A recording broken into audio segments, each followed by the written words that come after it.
लेकिन जैसा बताया जा रहा है कि 3 लाख टैबलेट तो अभी तुरंत बटेंगे, 2 लाख बाद में बटेंगे, तो आज लाखों की संख्या में हमारे जो 10वीं 11वीं 12वीं के विद्यार्थी, उनके अध्यापकगण, उनके अभिभावकगण, तो ऐसे सब लोग जुड़े हैं। सबसे पहले तो मैं सबका धन्यवाद करना चाहता हूँ कि आज सब लोगों ने इस दिन, जिसको 5 मई और आज 2022 है, आप लोगों ने मेरे लिए शुभकामनाएं की हैं, तो ये मैं आपको बहुत बहुत इसके लिए धन्यवाद देता हूँ।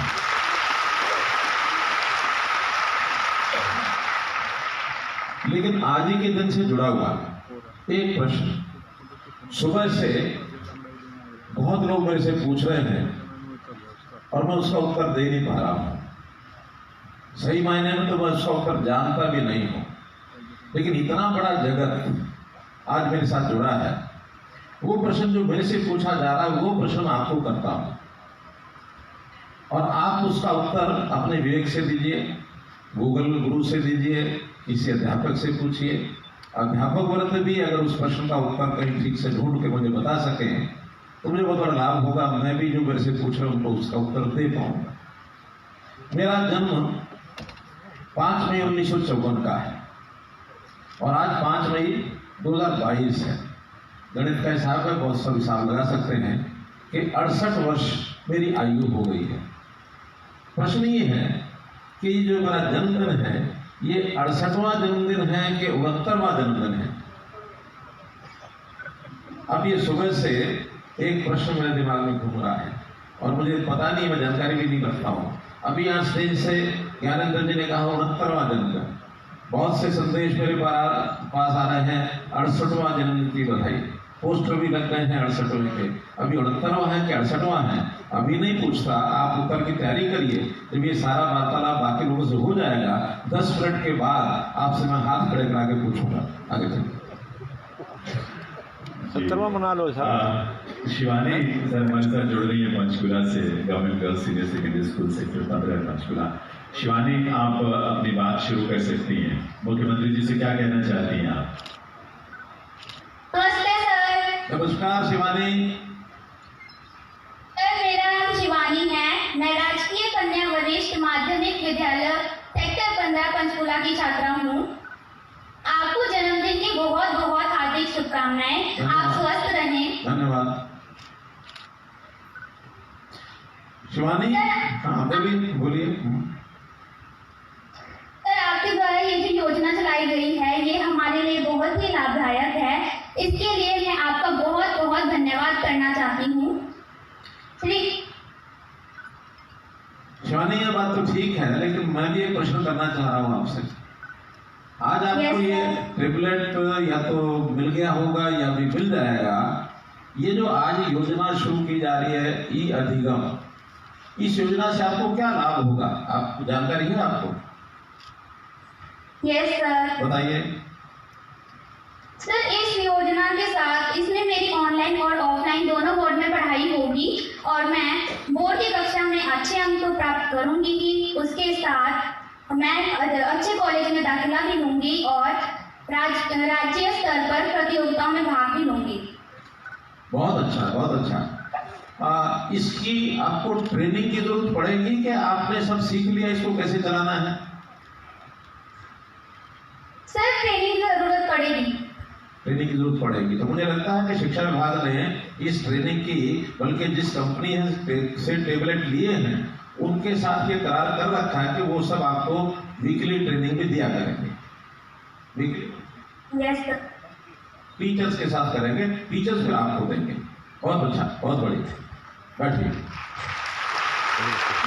बहुत बहुत आभार शिवानी और शुभकामनाएं आपको।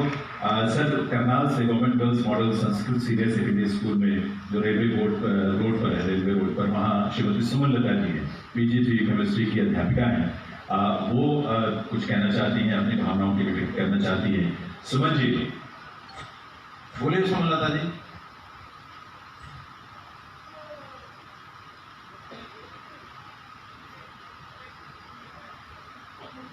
लगता जुड़ नहीं पाई है सुमन लता जी। और कोई बोलिए आप जी। नेक्स्ट नेक्स्ट तब तक मैं कोशिश करता हूँ। मोहम्मद शमीम है सर, यमुनानगर से, अभिभावक हैं। इनकी बेटी सोनिया वहाँ government girls senior secondary school में पढ़ती है। नमस्कार सर। सुमन जी। मैं करनाल से मुलाका। जी हाँ, बोलिए सुमन जी।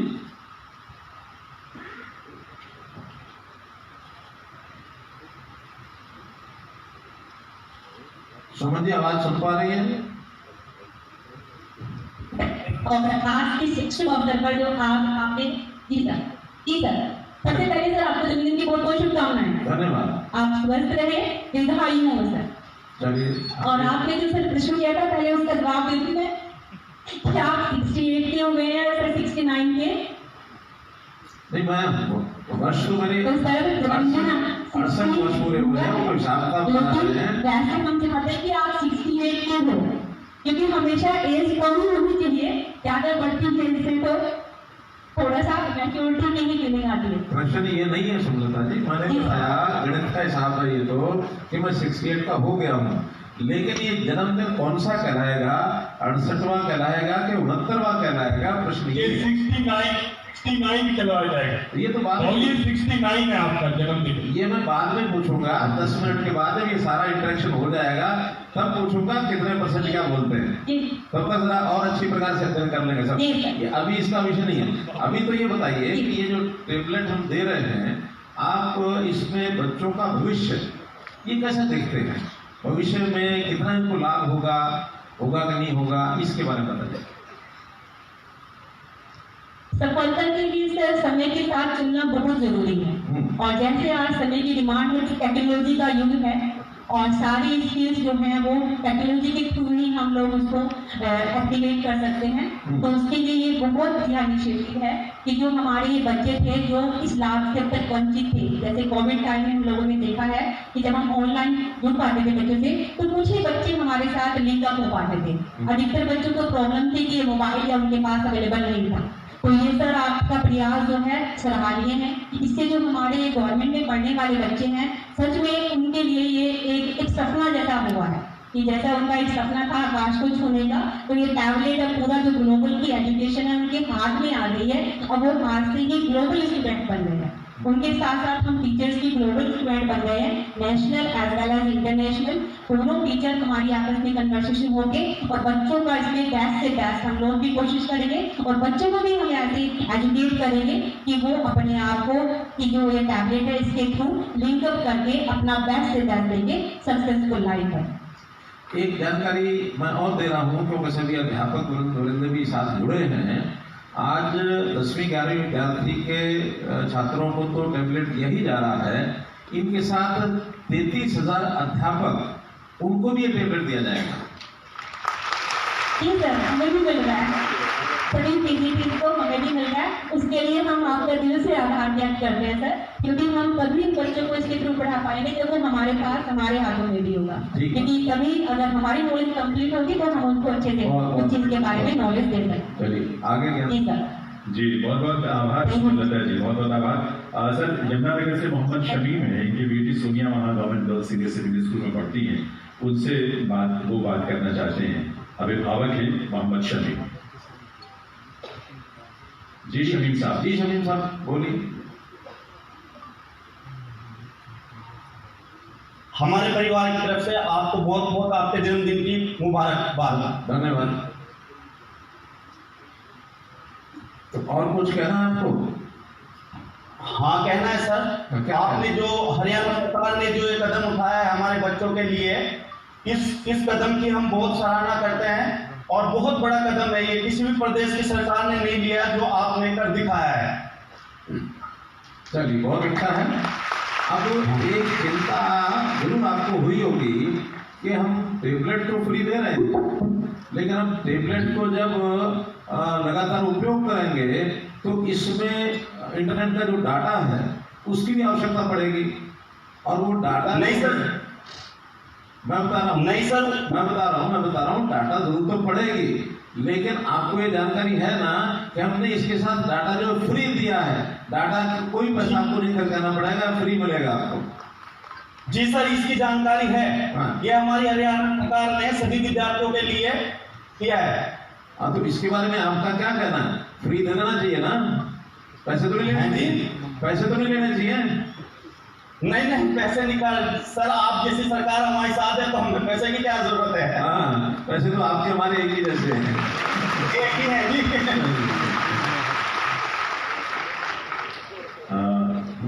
अगले आभार शमीम जी, मोहम्मद शमीम जी, बहुत बहुत आभार। और फतेहाबाद से हमारे स्कूल मैनेजमेंट कमेटी की सदस्य पेरेंट भी हैं, गवर्नमेंट गर्ल्स मॉडल संस्कृति सीनियर सेकेंडरी स्कूल रोजी जी, उनसे मैं निवेदन करूंगा कि वो अपनी बात रखें मुख्यमंत्री महोदय के सामने। जी रोजी जी,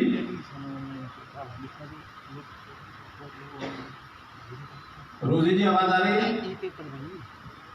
हेलो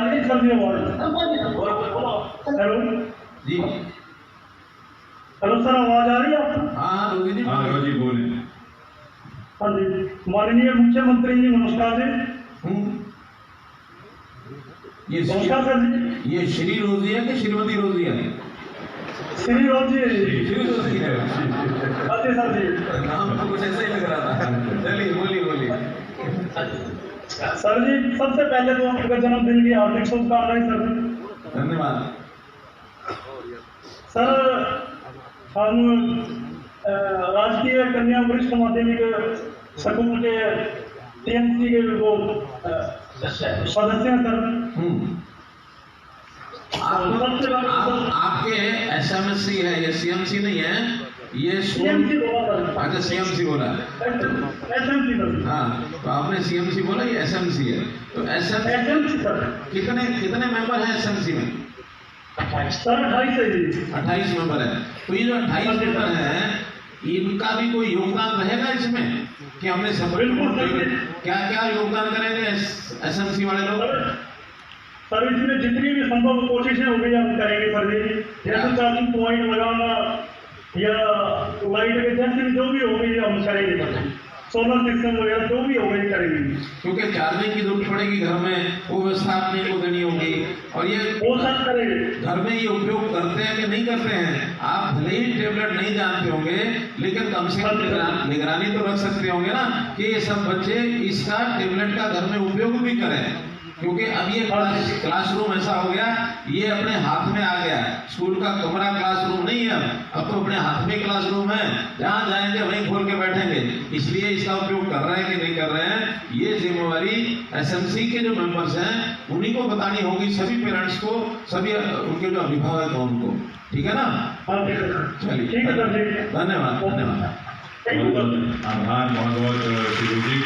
और सर यहाँ हमारे बीच में एक अभिभावक है, मजदूरी करते हैं, आज बहुत खुश है इस बात पर कि उनको उनके बच्चों की पढ़ाई के लिए इस तरह से मार्ग प्रशस्त हो रहा है।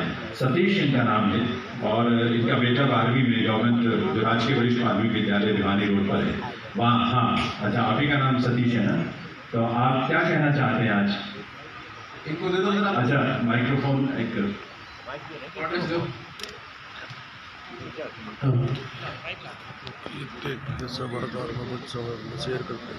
किसी भी अभिभावक के लिए सबसे बड़ी इसकी चिंता और सबसे खुशी की बात भी शिक्षा को लेकर होती है बच्चों की, और आज ये भी बहुत उत्साहित है। सबसे पहले माननीय मुख्यमंत्री श्री के जन्मदिन की लाख लाख बधाई हुए। और राजकीय वरिष्ठ माध्यमिक विद्यालय रोहतक भिवानी रोड, उसमें मेरा बेटा 12वीं कक्षा का विद्यार्थी है आदित्य। और ये जो टैग मिले हैं उनके बारे में एक नागरिक द्वारा आपको सभी देशवासियों के संदेश देना चाहता हूँ, सुनिए। भारत के प्रधानमंत्री हो, भारत के प्रधानमंत्री ने इसी योजना बनाई से डिजिटल इंडिया हो हमारा, या है मन में ठाई से डिजिटल इंडिया हो हमारा, या है मन में ठाई से कोरोना की बीमारी में या बच्चे पढ़ ना पाए से बच्चों की पढ़ाई खातर फ्री टैब दिलवाए से ऑनलाइन पढ़ाई करने फ्री नेट दिलवाए से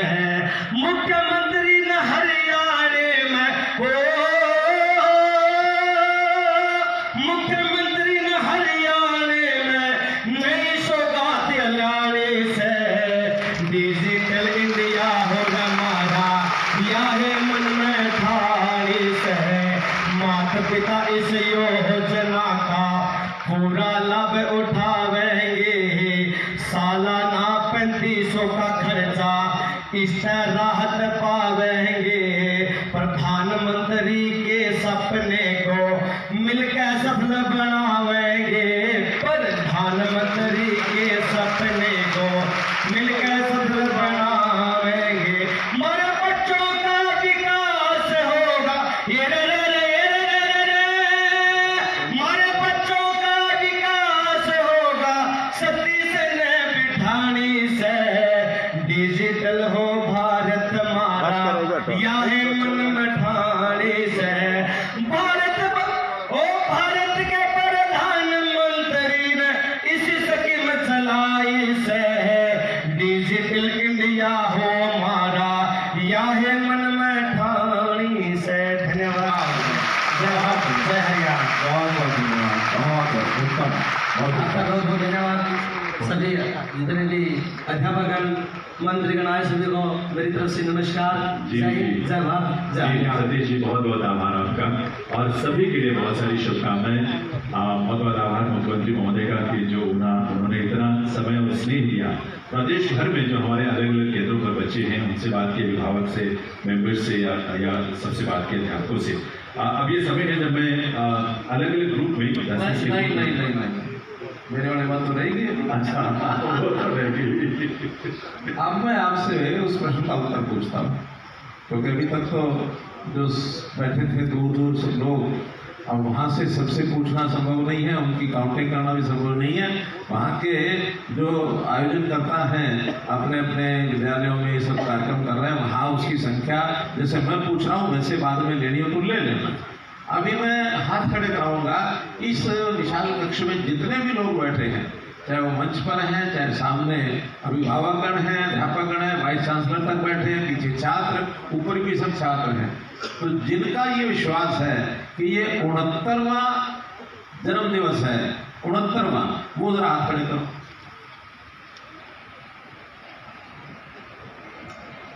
ये संख्या होगी लगभग 50% से ऊपर ही है। क्यों? चलो नीचे करो, अभी बाद में पता लग जाएगा। जिनको लगता है कि ये 68वां जन्मदिन है वो जरा हाथ खड़े करो। ये भी संख्या लगभग उतनी है। अच्छा, जो मेरे जैसे हैं, जिनको पता ही नहीं है कि 68वां है कि 69वां है, मैं नहीं समझ पाया अभी, वो जो है वो हाथ खड़े करो।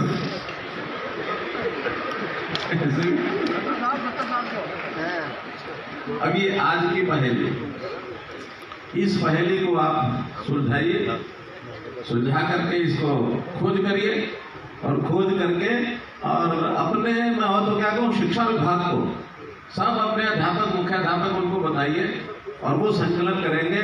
फिर शिक्षा विभाग के जो हमारे ऊपर के लोग हैं उसका निर्णय करेंगे कि ये 68वां है कि 69वां है। धन्यवाद। बहुत बहुत आभार सर। ये रेडियो सज्जनों, अभी समय है जब मैं उन बच्चों को आमंत्रित कर सकूं जो एक तो वो स्वयं स्टेज पर आकर कुछ अपनी तरफ से, बच्चे जब कुछ गिफ्ट करते हैं तो उसमें उनका जो बालपन होता है, जो सहजता होती है, वो अपने आप में बड़ी खास होती है। और एक ग्रुप फोटो भी इस स्टेज पर हो पाएगी मुख्यमंत्री महोदय के साथ। तो मैं 10-10 के ग्रुप में इन बच्चों को मैं मंच पर आमंत्रित करूंगा ताकि वो सभी आएंगे जिन्हें टैबलेट्स इस मौके पर इस आयोजन में इस रूप में जो मिला हुआ है। लेकिन उसके साथ साथ ये बच्चे अपने साथ कुछ लेकर आ रहे हैं, वो बच्चों के मन की बात है और बच्चों के मन की सहजता है। Government model senior secondary school Bhiwani road, सबसे पहले ये इस स्कूल के 10 बच्चे आएंगे और अगर बच्चे यहाँ पर आ जाएंगे तो उसके बाद एक ग्रुप फोटोग्राफ मुख्यमंत्री महोदय के साथ होगा। तो सबसे पहले government model senior secondary school Bhiwani road के ये बच्चे यहाँ आ रहे हैं और ये बच्चे आप सबका प्रतिनिधित्व कर रहे हैं। ये मान के चलिए कि ये बच्चे जो है आपको ही रिप्रेजेंट कर रहे हैं। तो ये माननीय मुख्यमंत्री महोदय के लिए उनके जन्मदिन पर, और अभी भी इस बात को आप देख सकते हैं ये कितना सुंदर उन्होंने अपने हाथ से ये पोस्टर बनाया है।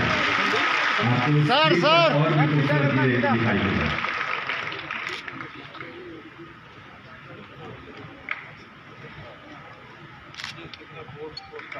पोस्ट कार्ड्स उन्होंने बनाए हैं बच्चों ने मिलकर, और वो पोस्ट कार्ड्स मुख्यमंत्री महोदय के लिए उनके जन्मदिन पर भेंट कर रहे हैं। तो इन सबको हमेशा मिलता है मुख्यमंत्री महोदय का आशीष और आप सबकी शुभकामनाएं। गवर्नमेंट हाई स्कूल सुखपुरा चौक, वहाँ के बच्चे यहाँ पर इस समय मंच पर हैं और वो भी कुछ लेकर आए हैं अपनी तरफ से। वो गुड़िया इधर दिख नहीं रहा, गुड़िया गुड़िया इधर आ जाओ, और मंत्री जी के बगल में।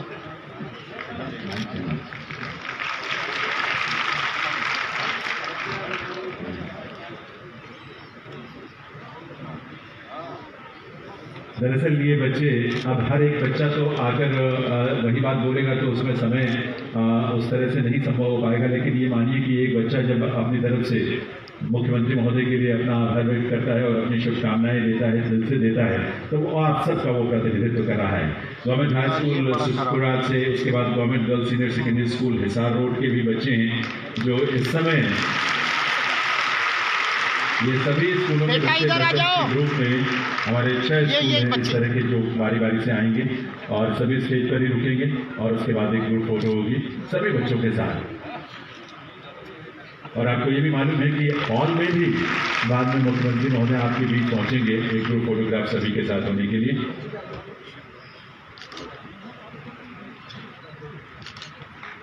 बच्चों का ये त्याग हाथ में लिए हुए इनका विश्वास, आत्मविश्वास अपने आप में बहुत प्रेरित करने वाला, बहुत ऊर्जा देने वाला है।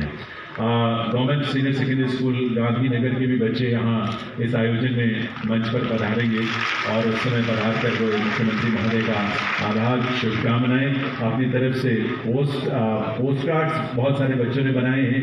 और बच्चे, आप खुद अभिभावक के रूप में इस बात को जानते समझते होंगे कि जब माँ बाप का जन्मदिन होता है, अभिभावक का जन्मदिन होता है, तो कितने भावपूर्ण तरीके से बच्चे छुप छुप कर अलग से पोस्ट कार्ड बनाते हैं और वो अपने माता पिता को या अभिभावक को जिन्हें भी उन्हें देना होता है वो देते हैं। किसी भी तरह से बाजार से खरीदे गए पोस्ट कार्ड से ये बहुत ज़्यादा कीमती है, बहुत खूबसूरत है और यही भाव लेकर ये बच्चे पोस्टर भी और पोस्ट कार्ड भी मुख्यमंत्री महोदय को भेंट कर रही हैं। Government senior secondary school Gandhinagar के जो दूसरा स्कूल है उसके भी बच्चे हैं और ये बच्चे भी मुख्यमंत्री महोदय के लिए पोस्ट कार्ड और पोस्टर बनाकर आज उनके जन्मदिन के विशेष अवसर पर लेकर आए हुए हैं। आज का दिन इसलिए हम सबके लिए बहुत ही विशेष है, बहुत ही खास है। तो इन सब बच्चों को, उनकी भावनाओं को हम नमन करते हैं, उनकी भावनाओं का अभिनंदन भी करते हैं और निश्चित रूप से आपकी तालियां बज सकती हैं इनके लिए, बजाएं भी, क्योंकि ये बच्चे हम सबका प्रतिनिधित्व कर रहे हैं। Government girls senior secondary school model town, उस स्कूल के ये बच्चियाँ, हमारी छात्राएं यहाँ मंच पर हैं और मुख्यमंत्री महोदय से इस समय संवाद कर रही हैं, अपनी भावनाओं की अभिव्यक्ति कर रही हैं। और सुंदर उन्होंने जो पोस्टर बनाया हुआ है, आप देख सकते हैं स्क्रीन पर भी आपको बड़ा बड़ा नजर आ रहा होगा। अपने हाथों से मिलकर ये सुंदर पोस्टर बहुत ही भावपूर्ण है, क्योंकि स्वयं जब हम अपने हाथों से कोई काम करते हैं तो हमारी संवेदनाएं भी उसमें समाहित होती हैं, हमारी इमोशंस उसमें शामिल होती हैं और इसीलिए ये बहुत मायने रखती हैं ये चीज़ें।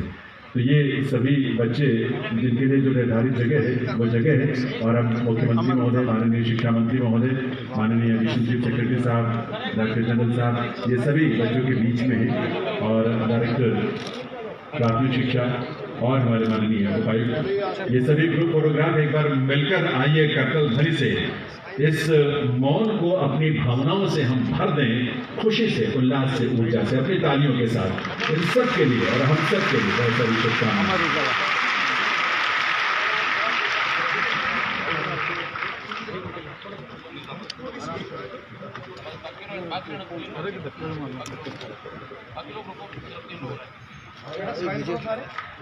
शिक्षा हमारे जीवन का एक बहुत महत्वपूर्ण माध्यम है और ऐसा माध्यम जो हम सबको इंसान बनना सिखाता है। और भारत तो ज्ञान की धरती है, भारत भक्ति और धर्म की धरती है, और इसीलिए भारत विश्व भर में गुरु के रूप में उसका स्थान और उसके प्रति सद्भाव और सम्मान का भाव रहा है।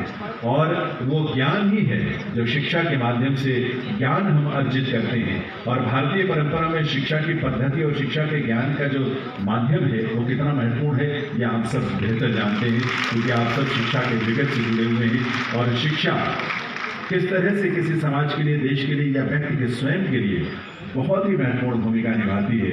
और इस रूप में ये हम सब के लिए एक बहुत महत्वपूर्ण लक्ष्य है।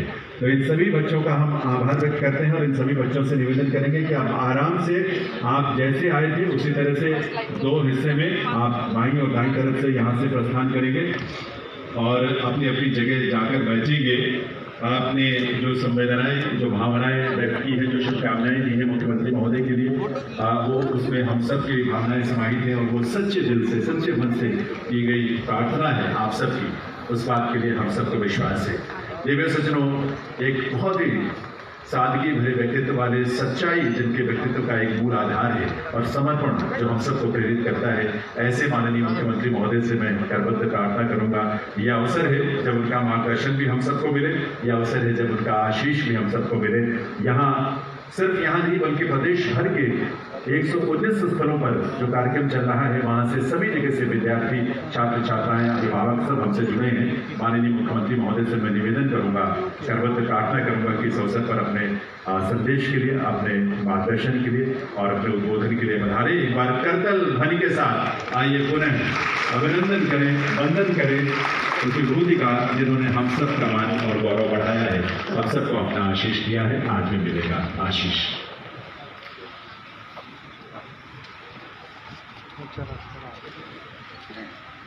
हरियाणा सरकार में मेरे साथी मंत्री, शिक्षा मंत्री श्री कंवरपाल जी, हमारे सरकार में पूर्व मंत्री श्री मनीष ग्रोवर जी,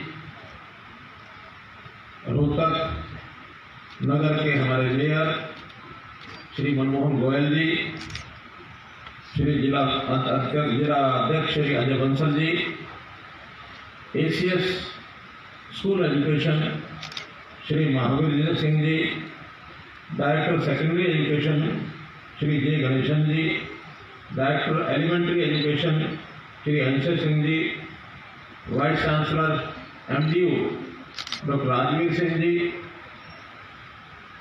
उपस्थित सभी,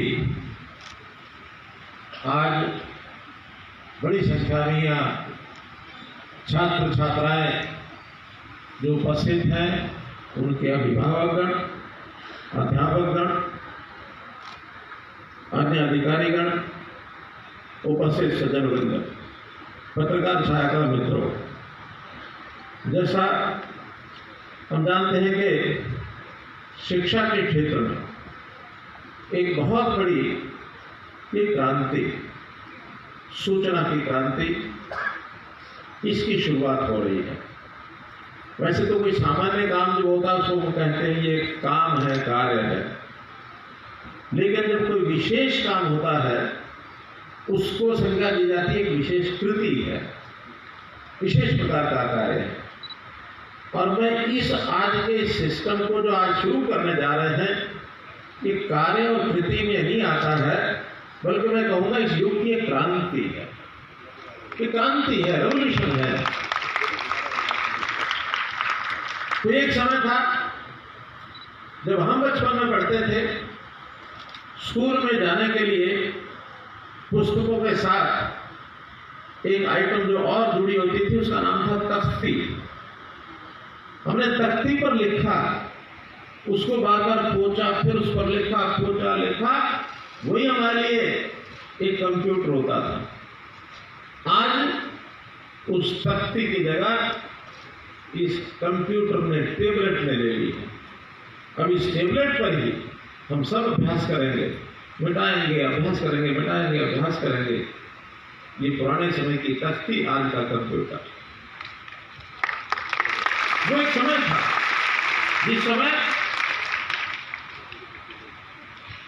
जिस समय पुस्तकें ये भी प्रत्यक्ष लानी पड़ती थी।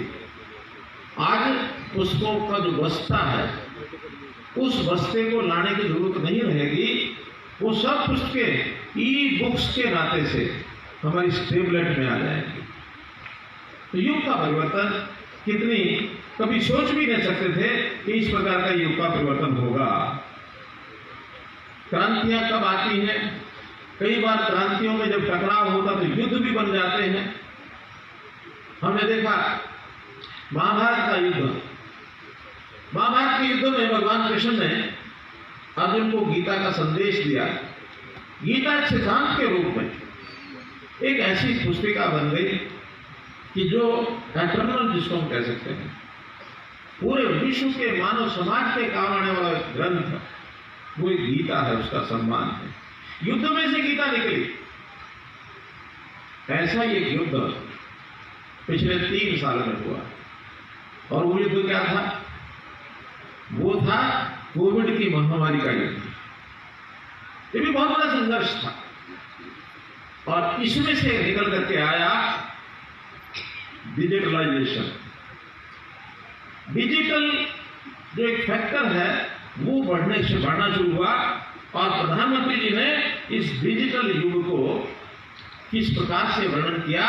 उन्होंने कहा कि हम खुशकिस्मत हैं कि ऐसे युग में हैं जहां प्रौद्योगिकी अर्थात टेक्नोलॉजी सरल और पहुंच के अंदर है। एक बार आप इसमें दिलचस्पी लें तो पूरी दुनिया के दरवाजे आपके लिए खुल जाएंगे। तो ये डिजिटलाइजेशन है, इसका भी मैं एक विशेष प्रकार से इसका विश्लेषण करता हूं। डिजिटल जिसके अगर हिज्जे करें उसको अलग अलग लेटर्स में लिखें DIGITAL डिजिटल, और डिजिटल का एक बार से DI इसको हटा करके शीर्ष पर रख दे ऊपर, और आखिर से जो L है इसको भी DI के साथ मिला दें। तो जो बाकी बचा वो क्या बचा? GITA। क्या बचा? क्या बचा? गीता। डिजिटल को DI इधर का है, L इधर का है, दोनों को मिला दें, दोनों मिलके बन गए DIL यानी दिल। दिल में गीता ही डिजिटल है।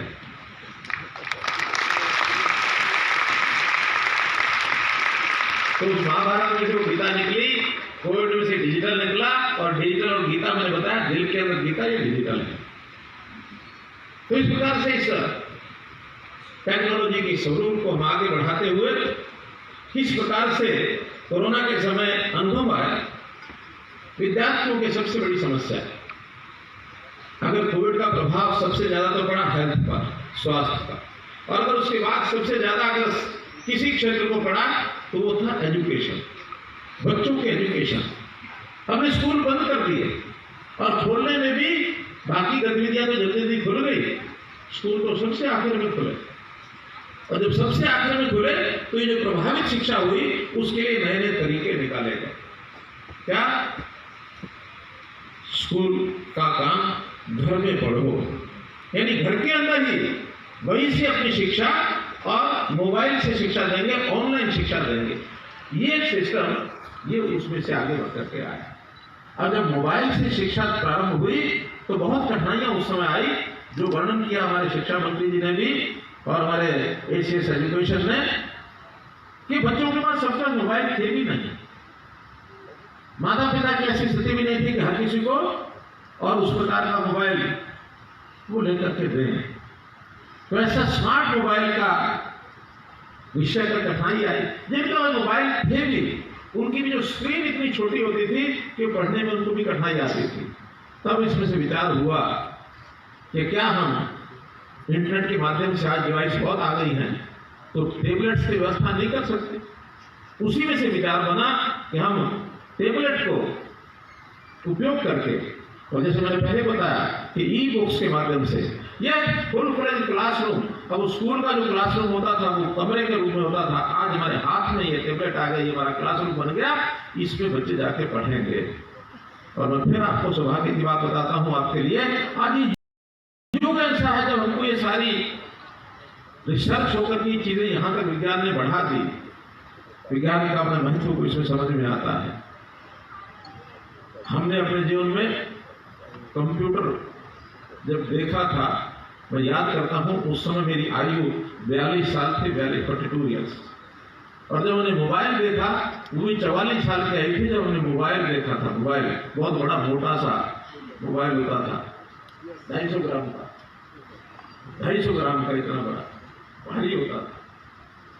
और 18 रुपए की कॉल होती थी, 10 रुपए की कॉल इनकमिंग की होती थी, फोन आ जाए तब भी 10 रुपए का मिनट कॉल लगती थी।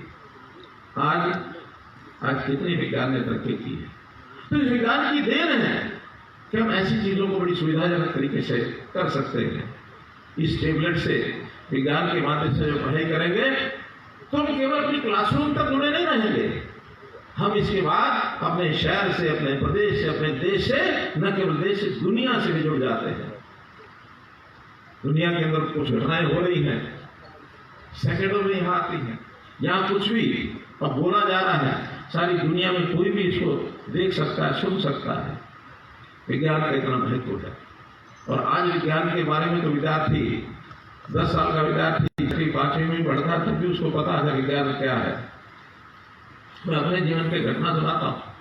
1968 की बात है, मैं 9वीं में पढ़ता था। 9वीं क्लास के अंदर हमारे यहाँ उस समय सब्जेक्ट होते थे, या तो फिजिक्स केमिस्ट्री पढ़ो और नहीं तो जनरल साइंस भी पढ़ो। हमारे एक साइंस के अध्यापक वो नए बदल करके आए, मैं से पूछ लिया कि कौन सा सब्जेक्ट पढ़ते हैं। हमने कहा कि उनको जनरल साइंस पढ़ते हैं। कहने लगे फिजिक्स केमिस्ट्री क्यों नहीं पढ़ते? हमने कहा, अध्यापक ने कहा कि फिजिक्स केमिस्ट्री बहुत मुश्किल होती है। लेकिन मुश्किल अध्यापक के लिए मुश्किल थोड़ी है। अध्यापक अगर पढ़ाना चाहे तो फिजिक्स केमिस्ट्री पढ़ा सकता है।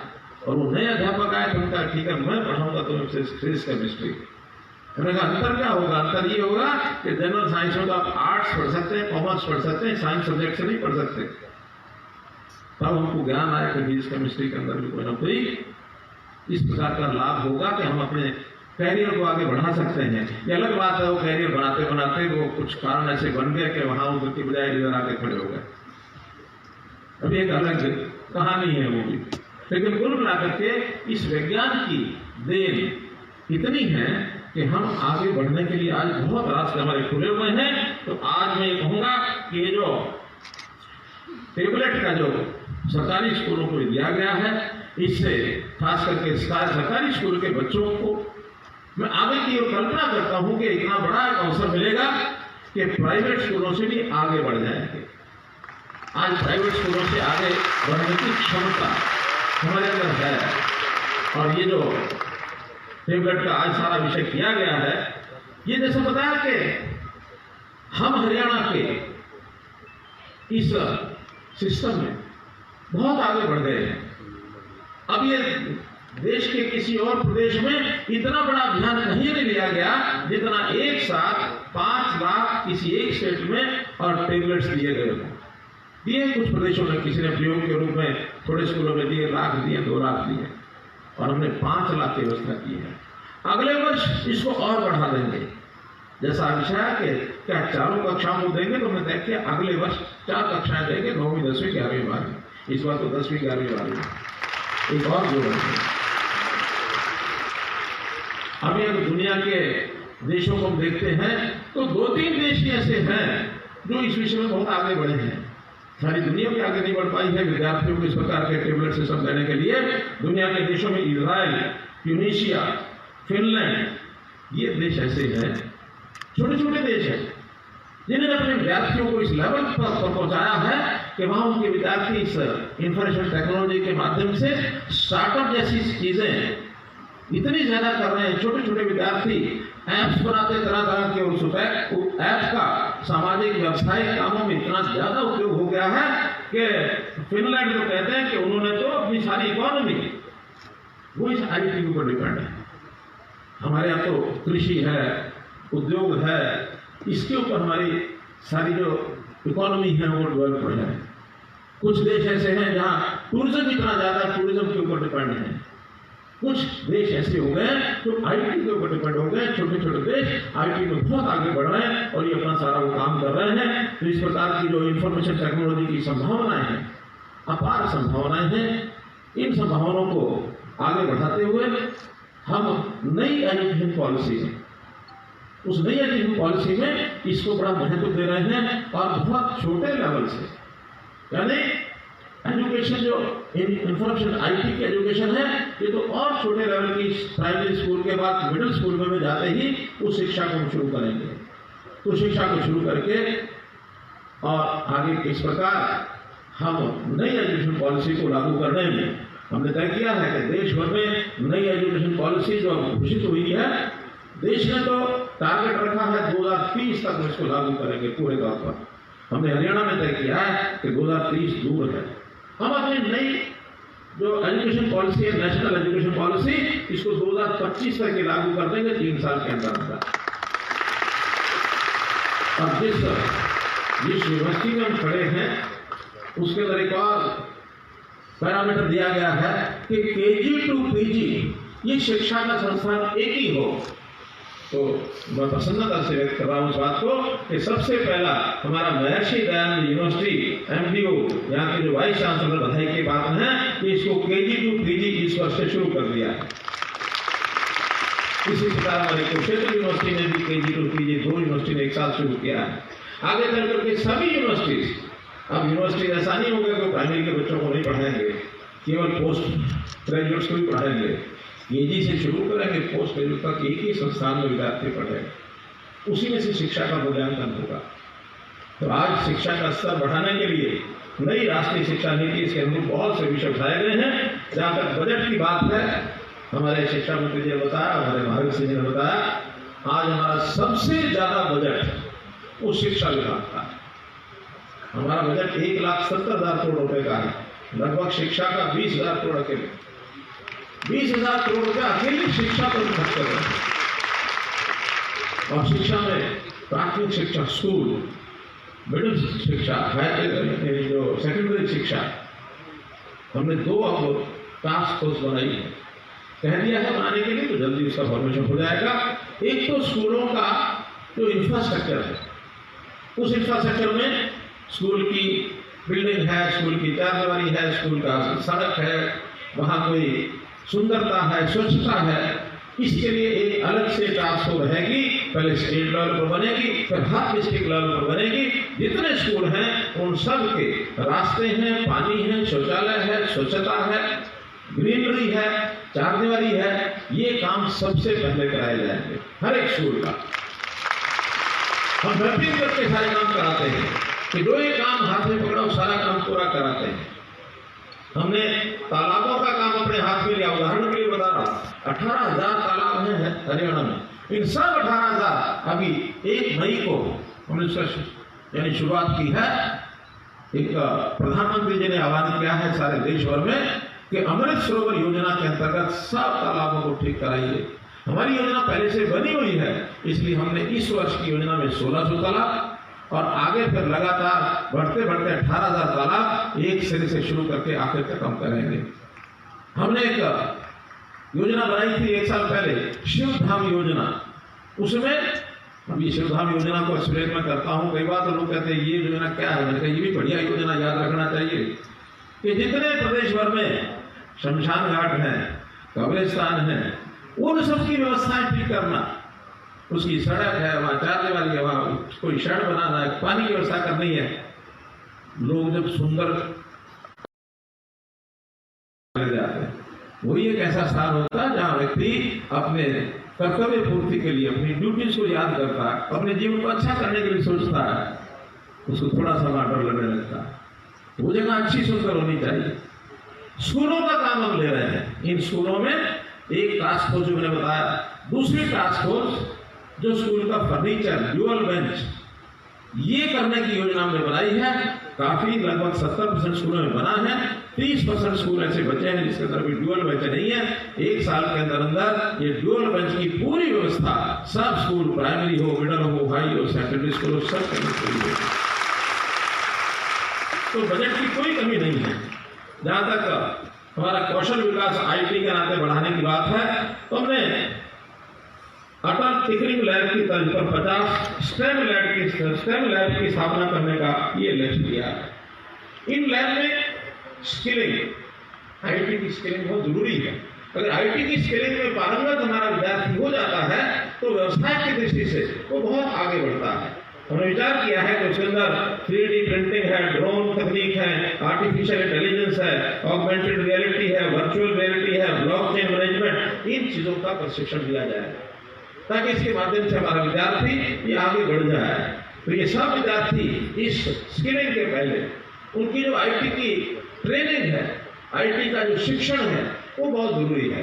तो आईटी के शिक्षण में जिस प्रकार के कोर्सेज आज जो हमें बताए जा रहे हैं हमने तो कभी सुने नहीं, लेकिन आज के युग का सामान्य विद्यार्थी यानी जो आईटी पर पकड़ रखने वाला है उन सब चीजों को जानता है। सरकारी विद्यालयों में पढ़ने वाले ये विद्यार्थी सब सॉफ्टवेयर हो, हार्डवेयर हो, गेमिंग, ये बहुत बड़ा विषय है। यानी जो गेम्स हैं, कंप्यूटर गेम्स, कई कंट्रीज तो इसी के ऊपर अपनी इकोनॉमी आधारित कर ली है। तो गेमिंग का विषय, game developer, BPO, data mining, data analyst से लेकर cloud computing, artificial intelligence, crypto currency, web designer, इतने सारे कौशल हैं। इन सब में बच्चों को दक्ष करेंगे और ये सारी चीजें अगर हरियाणा में उठ खड़ी होती हैं तो दुनिया आज तैयार बैठी है कि आईटी ट्रेंड अगर युवक, स्किल्ड युवक उनको मिलते हैं तो वो कहीं भी देश और दुनिया में जाकर के काम करने के लिए उनकी मांग है वो जा सकते हैं। तो इसलिए हमने इस सिस्टम को और आगे बढ़ाने के लिए सब किया है। और इसके साथ ही भौतिकी और गणित यानी फिजिक्स और गणित के अंदर विद्यार्थियों का कंपटीशन अच्छा हो, इसके लिए छात्रों को यानी एक